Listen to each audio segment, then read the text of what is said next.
नमस्कार, स्वागत है आपका इस बुलेटिन में और मैं हूं आपके साथ अवंतिका श्रीवास्तव। विस्तार से खबरों पर चर्चा, लेकिन उससे पहले टॉप 10 खबरें। पुणे के जिवाजी क्लब में क्राइम ब्रांच की रेड। क्लब में जुआ खेलते 11 लोग गिरफ्तार। मौके से 3,30,000 बरामद। चंबल अंचल में सर्दी का सितम जारी। दतिया रहा सबसे सर्द जिला। भिंड, शिवपुरी, मुरैना, श्योपुर में 8 से 9 डिग्री तापमान। मुंगेली जिले में लगातार तापमान गिरने से बढ़ी ठंड। न्यूनतम तापमान 9 डिग्री सेल्सियस और अधिकतम तापमान 29 डिग्री। धमतरी के उत्तर सिंहपुर रेंज में पहुंचा दंतेल हाथी। आसपास के 6 गांवों में अलर्ट। लोगों को जंगल की तरफ नहीं जाने की सलाह।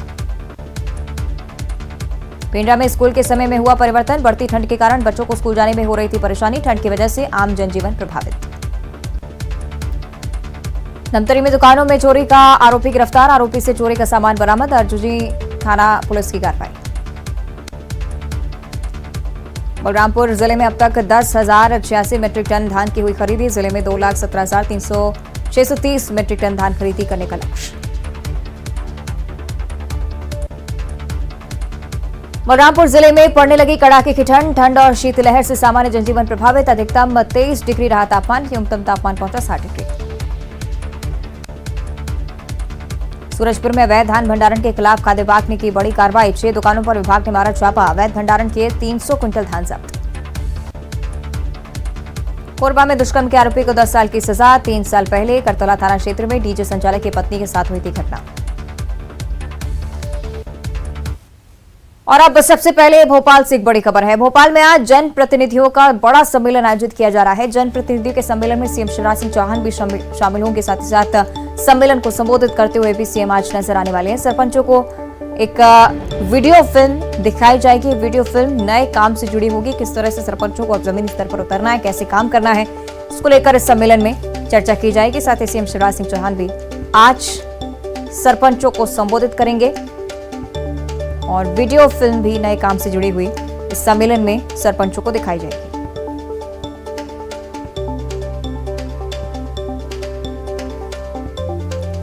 तो जनप्रतिनिधियों के लिए खास सम्मेलन का आयोजन। राजधानी भोपाल में एक बड़ा सम्मेलन आयोजित किया जा रहा है और सरपंच इसमें शिरकत करेंगे। सीएम शिवराज सिंह चौहान शामिल रहेंगे और सीएम सरपंचों को निर्देश देंगे। साथ ही साथ इस बारे में भी जानकारी देंगे कि नया काम जो कि सरपंचों के लिए नया है, किस तरह से उन्हें करना है, जमीनी स्तर पर किस तरह से योजनाओं का क्रियान्वयन होना है।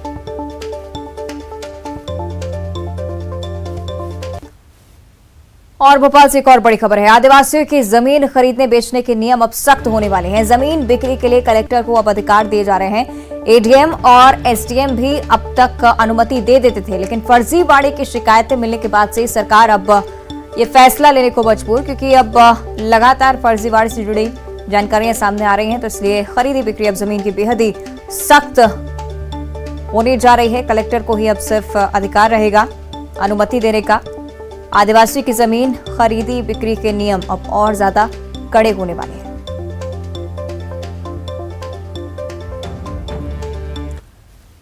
और अब गरियाबंद से बड़ी खबर है। सीएम भूपेश बघेल की भेंट मुलाकात और लगातार जारी कार्यक्रम का तीसरा दिन आज है। सुबह गरियाबंद में अधिकारियों के साथ समीक्षा बैठक लेंगे सीएम। साथ ही साथ विकास कार्य का भूमि पूजन और लोकार्पण भी होना है। सीएम भूपेश बघेल आज प्रेस वार्ता को भी संबोधित करेंगे। गरियाबंद से सीएम महासमुंद की ओर रुख करेंगे और सरायपाली के बलौदा भंवरपुर गांव में भी सीएम भूपेश बघेल जाएंगे। भेंट मुलाकात कार्यक्रम वहां पर भी आयोजित किया जा रहा है। जनता से सीधा संवाद करते हुए सीएम नजर आएंगे। और अब रायपुर से बड़ी खबर। तनु गोरे हत्याकांड का यह मामला, जिसको लेकर आज आरोपी को ओडिशा पुलिस रायपुर लेकर आने वाली है। आरोपी सचिन को पुलिस रायपुर लेकर आएगी। 3 दिनों की पुलिस रिमांड पर आरोपी है। क्राइम सीन को एक बार फिर से रिक्रिएट किया जाएगा, इसलिए पुलिस इसे रायपुर लेकर आ रही है। पुलिस कोरबा जिले की रहने वाली तनु गोरे की हत्याकांड को लेकर लगातार कार्रवाई में जुटी हुई और ओडिशा में तनु गोरे की हत्या की गई। बलांगीर पुलिस आरोपी सचिन अग्रवाल को आज रायपुर लेकर पहुंचेगी।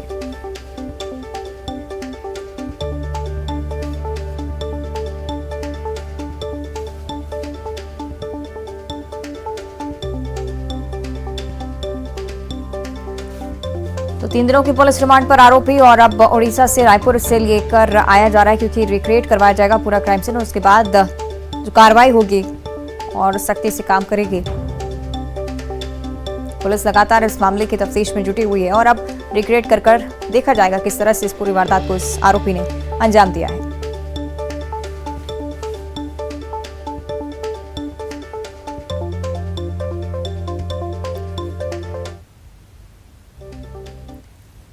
और अब धमतरी से बड़ी खबर है। दंतेल हाथी की मौजूदगी से दहशत का माहौल यहां पर है। उत्तर सिंहपुर रेंज में दंतेल हाथियों का दल पहुंच चुका है। आसपास के 6 गांव में अलर्ट जारी कर दिया गया है। लोगों को जंगल की ओर नहीं जाने की सलाह दी जा रही। साथ ही साथ वन विभाग लगातार निगरानी भी हाथियों पर बनाए हुए है। हालांकि अपील यही लोगों से कि हाथियों से दूरी बनाए रखें, क्योंकि कई बार हमला कर देते हैं हाथी और काफी कठिन परिस्थितियां हो जाती हैं। उत्तर सिंहपुर रेंज में दंतेल हाथी पहुंच गए हैं। 6 गांव में अलर्ट जारी किया गया है। अक्सर फसलों को भी नुकसान पहुंचाते हैं हाथी और घरों को भी क्षतिग्रस्त करते हैं। इससे वन विभाग भी लगातार निगरानी बनाए हुए है। और सूरजपुर से बड़ी खबर है। खाद्य विभाग की बड़ी कार्रवाई यहां पर देखने को मिल रही है। अवैध धान भंडारण के खिलाफ यहां पर अभियान चलाया जा रहा है। 6 दुकानों पर विभाग ने छापा मारा है। अवैध भंडारण किए 300 क्विंटल धान को जब्त किया गया है। खाद्य विभाग और मंडी की संयुक्त टीम का अभियान है। कलेक्टर के निर्देश पर लगातार जिले में ऑपरेशन जारी। और अब पेंड्रा से बड़ी जानकारी है। स्कूल के समय में यहां पर परिवर्तन देखने को मिल रहा है। न्यूज 18 की खबर का बड़ा असर। बढ़ती ठंड की वजह से आम जनजीवन यहां पर बहुत ज्यादा प्रभावित हो रहा था। प्रमुखता से इस खबर को दिखाया गया। और फिर देखिए, सुबह बच्चों के स्कूल जाने में परेशानी हो रही थी और अब समय में बदलाव किया गया है। प्रमुखता से इस खबर को दिखाया गया और उसके बाद अब स्कूल का समय है, उसमें बड़ा बदलाव। और कोरिया से बड़ी खबर है। अवैध धान के काले कारोबार का खेल यहां पर लगातार जारी है। कलेक्टर के निर्देश पर लगातार छापामार कार्रवाई चल रही है। बरपारा और जटासेमर में दुकान और गोदाम पर छापा मारा गया। 202 बोरी अवैध धान जब्त की गई हैं और अब तक 652 बोरी अवैध धान अब तक की कार्रवाई में मिली है। प्रशासन की कार्रवाई का लेकिन जमीनी स्तर पर कोई असर नजर नहीं आ रहा है। अवैध धान का कारोबार धड़ल्ले से जारी है।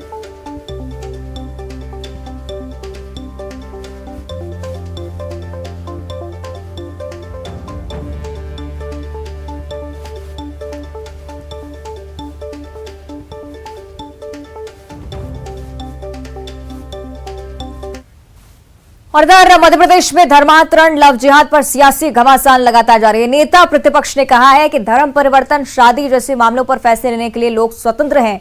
बीजेपी इस बयान को लेकर कांग्रेस पर निशाना साध रही है और सख्त कानून बनाने की बात भी कही जा रही है। धर्म बदलना हम स्वतंत्र हैं, रोक सकते हैं। संविधान में हमें अधिकार है। बच्चे बच्चियों को शादी करने का स्वेच्छा से अधिकार है।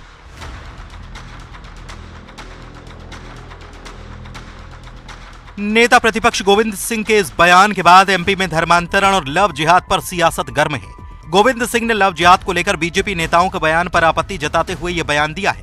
धर्म परिवर्तन के सवाल पर नेता प्रतिपक्ष ने संविधान का हवाला देते हुए कहा कि लोग इसके लिए स्वतंत्र हैं। नेता प्रतिपक्ष ने लव जिहाद पर भी अपनी राय रखी और कहा कि लोगों को स्वेच्छा से शादी करने का अधिकार है। नेता प्रतिपक्ष बीजेपी पर संविधान को समाप्त करने की साजिश का भी आरोप लगा रहे हैं। गोविंद सिंह के इस बयान पर सियासी घमासान अब शुरू हो चुका है। धर्मांतरण, लव जिहाद को लेकर बीजेपी कांग्रेस को निशाने पर लेने लगी है। बीजेपी किस तरह कांग्रेस को घेर रही है, ये जानने से पहले नेता प्रतिपक्ष का वो बयान सुनते हैं जिसे लेकर सियासत हो रही है। हम स्वतंत्र हैं, रोक सकते हैं। संविधान में हमें अधिकार है। हम कहीं भी जा सकते हैं। हमें कहीं भी अधिकार है जमीन खरीदने का, देश में कहीं भी आने जाने का। इसमें लव जिहाद के जरिए कानून जो संविधान की धज्जी होना चाहिए। जो भारतीय जनता पार्टी के लोग गोपनीय संविधान बना लिख रखा है, उसको लागू करने के लिए ये षड्यंत्र है, साजिश है। संविधान को समाप्त करना चाहते हैं। लेकिन सीएम साहब कह रहे हैं कि लव जिहाद के जरिए धर्म बदलने का दबाव बनाया जा रहा है। किसने बनाया है? हम तो लगातार घूम रहे हैं, 30-35 साल से राजनीति कर रहे हैं। हमारे पास तो एक आदमी नहीं आया आज तक। अगर किसी व्यक्ति को किसी धर्म से बच्चे बच्चियों को शादी करने का स्वेच्छा से अधिकार है। नेता प्रतिपक्ष के बयान पर बीजेपी हमलावर है। प्रदेश के नगरीय प्रशासन मंत्री भूपेंद्र सिंह ने कहा कि देश में लव जिहाद के मामले तेजी के साथ बढ़ रहे हैं। भूपेंद्र सिंह लव जिहाद को सुनियोजित साजिश बताते हैं और कांग्रेस पर तुष्टीकरण की राजनीति का आरोप लगाते हैं।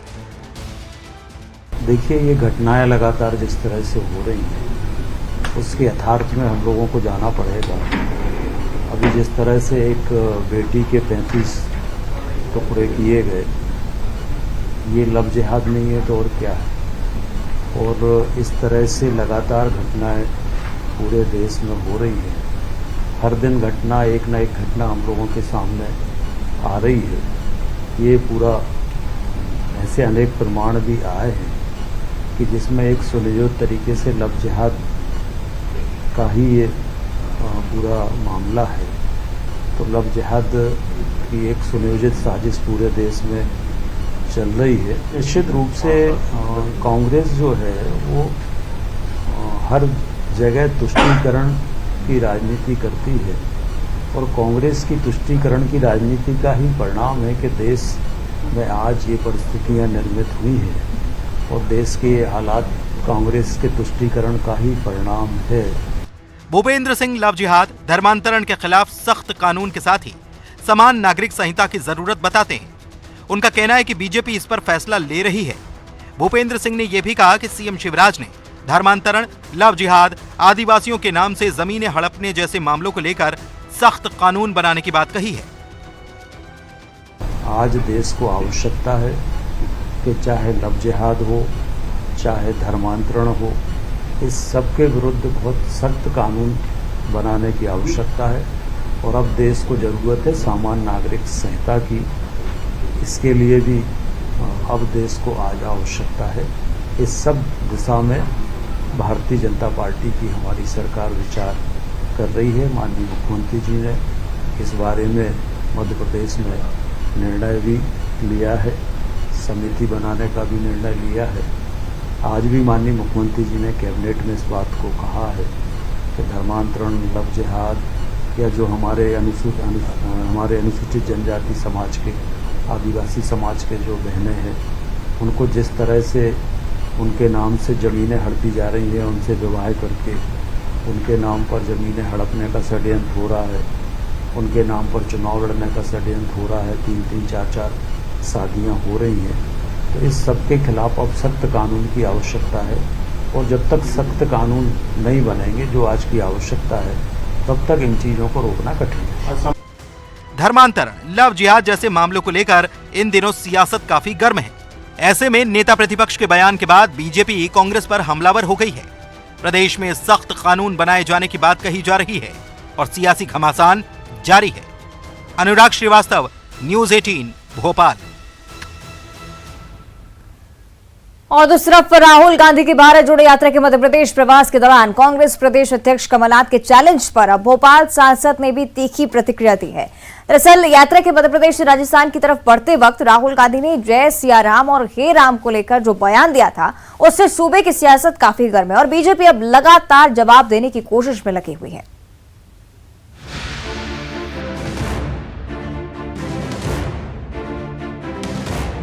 मध्य प्रदेश में अपनी भारत जोड़ो यात्रा के दौरान राहुल गांधी ने जहां ओंकारेश्वर में दर्शन पूजन किया तो उज्जैन पहुंचकर बाबा महाकाल का आशीर्वाद लिया। इसके बाद जब आगरमालवा से उनकी यात्रा राजस्थान में प्रवेश कर रही थी, इस दौरान राहुल गांधी ने अपने भाषण में बीजेपी को जमकर घेरा। उन्होंने पूछा कि आखिर बीजेपी के लोग केवल जय श्री राम ही क्यों बोलते हैं, हे राम या जय सिया राम क्यों नहीं बोलते। राहुल गांधी ने लोगों से इस दौरान जय सिया राम का नारा भी लगवाया था।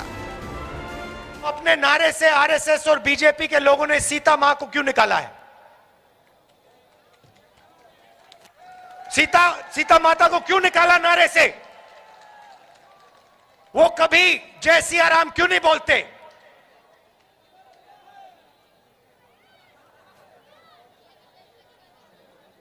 ठीक है, अगर जय श्री राम बोलना है बोलिए, मगर आरएसएस के लोगों को जय सिया राम बोलना पड़ेगा।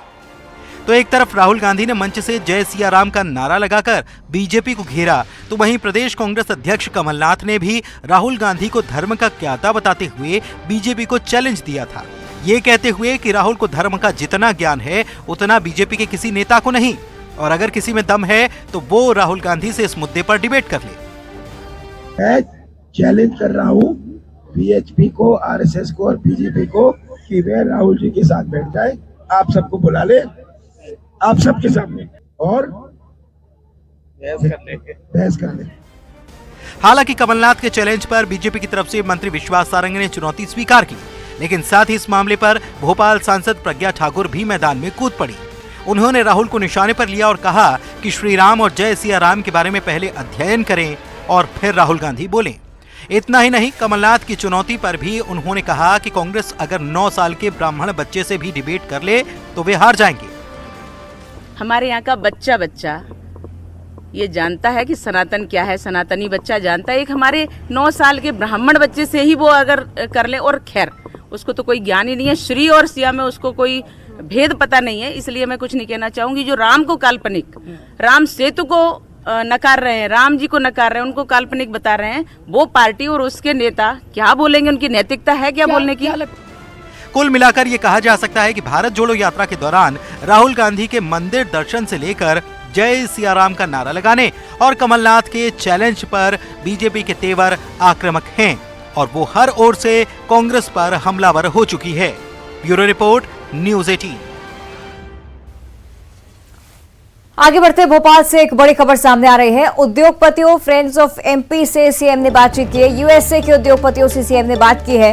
वीडियो कॉन्फ्रेंसिंग के जरिए सीएम की बातचीत हुई है। वीडियो कॉन्फ्रेंसिंग में जाने माने उद्योगपति मौजूद रहे और मध्य प्रदेश में निवेश को लेकर सीएम ने चर्चा की है। ग्लोबल इन्वेस्टर समिट में भी शामिल होने का न्योता दिया है सीएम ने और इन्वेस्टर समिट को लेकर लगातार प्रयासरत सीएम शिवराज सिंह चौहान यूएसए के उद्योगपतियों से भी उन्होंने चर्चा की। तमाम बड़े उद्योगपति इस वीडियो कॉन्फ्रेंसिंग के दौरान मौजूद थे। मध्य प्रदेश में निवेश बढ़ाने को लेकर उनसे चर्चा की है सीएम शिवराज ने। तो यूएसए के उद्योगपतियों से भी सीएम ने चर्चा की, साथ ही साथ इन्वेस्टर्स समिट में भी आने का न्योता दिया है।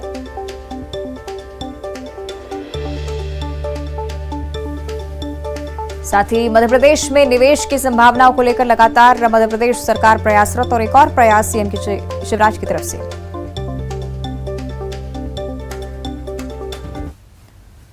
एक कहावत है कि जिसके पैर न फटी बिवाई वो क्या जाने पीर पराई। पराई पीर जानने के लिए जरूरी है संवेदनशीलता, लेकिन लोगों में जब संवेदनशीलता ही ना हो तो वो किसी की पीड़ा नहीं समझ सकते हैं। हम जो खबर आपको दिखाने जा रहे हैं वो उसी संवेदनशीलता और पराई पीड़ा को समझने से जुड़ी हुई है। अगर प्रशासन में ये दोनों चीजें होती तो एक शख्स को यूं मारा ना जाता। नहीं हो सकती, इसका सरकार कुछ मदद नहीं कर सकती क्या? अभी रोड का निर्माण निकालेंगे तो 50 करोड़ दे देंगे, ऐसे बच्चे को कुछ नहीं दे रहे, मतलब इसको मतलब कहीं नहीं सहायता हो रही है। मंत्री तक घूमे आए मैंने, फिर और कहाँ जाऊंगा? मतलब दर्द में डूबी ये आवाज एक लाचार पिता की है। एक पिता जिस पर जिम्मेदारियों का बोझ है अपने परिवार का। उसे कमाना भी है, अपना घर भी चलाना है, पत्नी की भी देखभाल करनी है।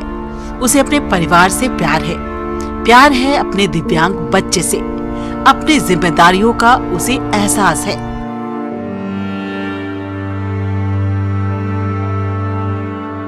तभी तो वो अपने जिगर के टुकड़े को कांधे पर उठाए दर दर की ठोकरें खा रहा है ताकि उसके बच्चे को एक ट्राइसिकल मिल जाए।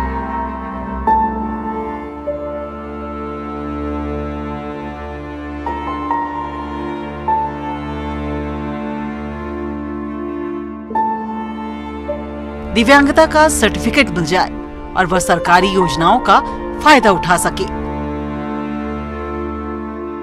ये बीमार भी पड़ जाती है, उनका कागजात भी देख लो, ये दिमाग से भी 100% पागल है, विकलांग भी है, सभी उसकी मम्मी के शरीर में देखो कितनी बड़ी गुल्ली है।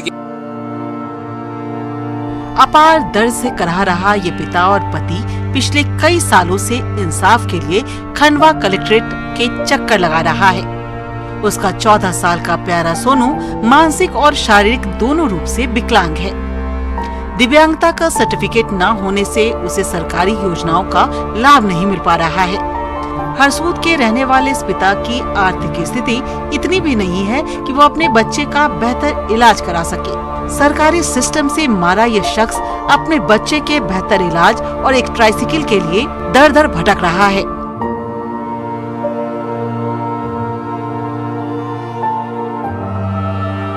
पिछले 2.5 सालों से यह पिता न सिर्फ खंडवा कलेक्ट्रेट बल्कि मंत्रालय के भी चक्कर लगा चुका है, लेकिन अब तक आस पूरी नहीं हुई।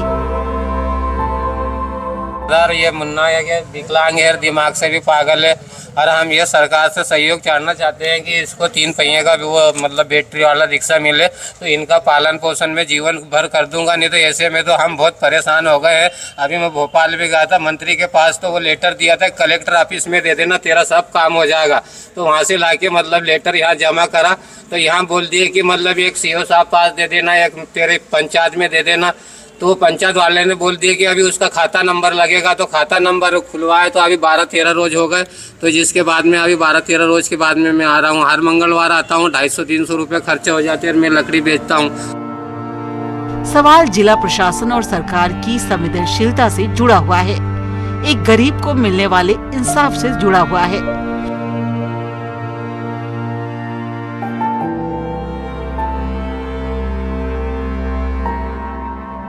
जन सुनवाई हो या जनता आपके द्वार, यह सभी तभी फलीभूत होती है जब तक गरीबों को इसका इंसाफ नहीं मिल जाता।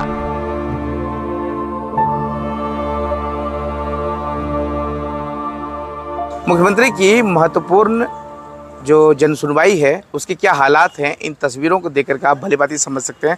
हमारे पीछे जो शख्स खड़ा है ये अपने 14 साल के बीमार बच्चे को लेकर के पिछले 2.5 सालों से खंडवा कलेक्ट्रेट के चक्कर लगा रहा है। सिर्फ एकमात्र ट्राईसाइकिल की उम्मीद लेकर के न सिर्फ खंडवा कलेक्ट्रेट बल्कि जो मंत्रालय है, मंत्रालय के भी कई चक्कर लगा करके सारे दस्तावेज लेकर के वो खंडवा आ चुका है। लेकिन जो लाल फीताशाही है वो चक्कर लगाने को एक गरीब को आज भी किस कदर मजबूर किया जा रहा है कि ये शख्स जन सुनवाई में सुबह से आया हुआ है और अपने दिहाड़ी का जो पूरा हिस्सा है वो सिर्फ किराए में दे देता है, लेकिन इंसाफ के नाम पर उसे मिलता है शून्य बटा सन्नाटा।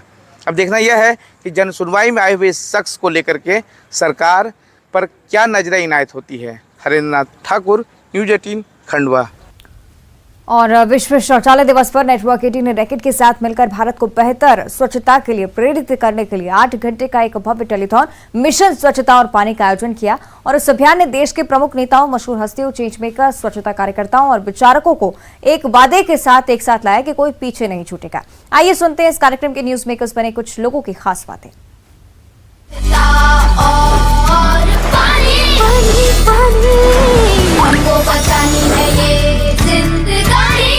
Over usage of water, wet bathrooms are the worst thing because they are breeding bacteria, they are breeding diseases.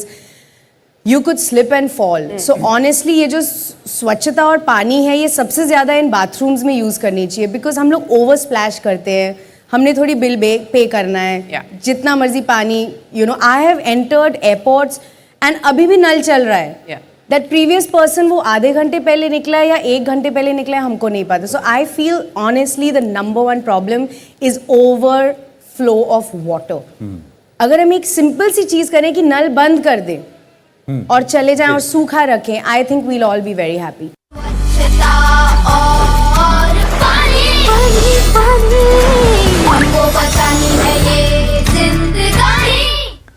और बुलेटिन में इतना ही। देख रही न्यूज़ 18।